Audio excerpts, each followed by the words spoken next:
kembali kepada masa ketika universiti dulu, kita terlibat juga dengan banyak kerja-kerja kemasyarakatan ya. Kita ada satu program yang dipanggil kajian komuniti.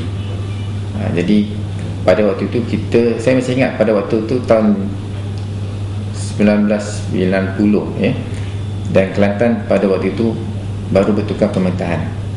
Jadi kita telah ditugaskan untuk mencari kampung dan memilih keluarga angkat.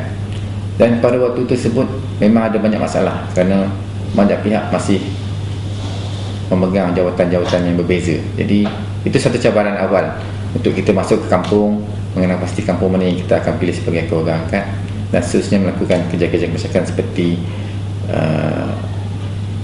melakukan khidmat kesihatan, memberi khidmat kesihatan kepada orang kampung, memberi latihan kepada kanak-kanak yang bersekolah, ibu-ibu yang mengandung. Jadi itu banyak yang kita buat, termasuk juga dengan persatuan-persatuan ketika di universiti. Pada waktu saya adalah seorang esko Majlis Tuan Kerja pada waktu tersebut, pada tahun 4, saya masih ingat.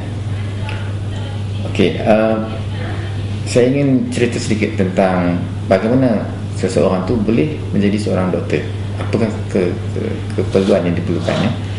Kalau ikut pada waktu saya dulu agak straightforward, agak mudah ya, kerana selepas SPM kita ambil matrikulasi, kemudian kita apply, kita mohon untuk masuk ke bidang perubatan. Tetapi sekarang memandangkan pelajar makin ramai, jadi sekarang secara umumnya ada 3 kaedah bagaimana untuk seseorang masuk ke bidang perubatan.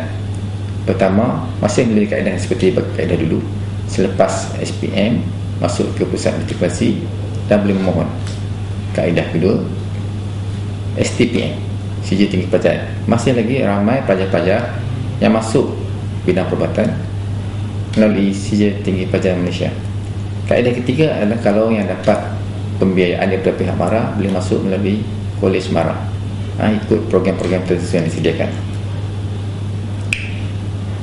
Okey, jadi cumanya apa yang pelajar-pelajar perlu tumpukan ialah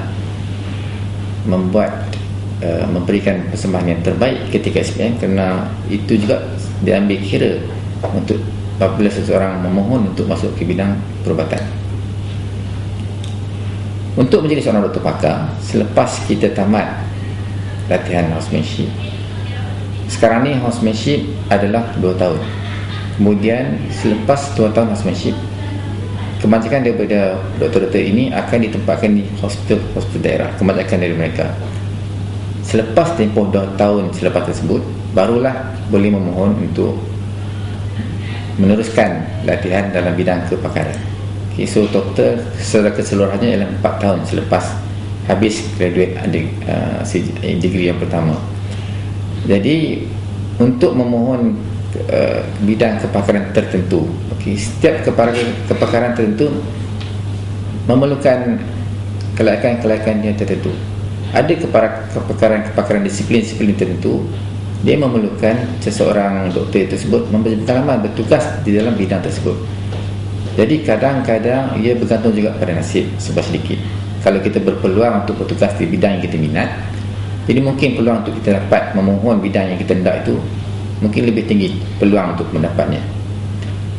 Namun begitu, sekiranya seorang doktor tersebut memang bersungguh-sungguh untuk memohon disiplin tertentu, beliau boleh melakukan perbincangan dengan ketua-ketua disiplin di hospital yang memang terbaik. Jadi beliau boleh mendapat latihan yang lebih detail dalam bidang yang tersebut. Sekarang ni memandangkan terlalu ramai orang yang memohon untuk bidang masters kepakaran.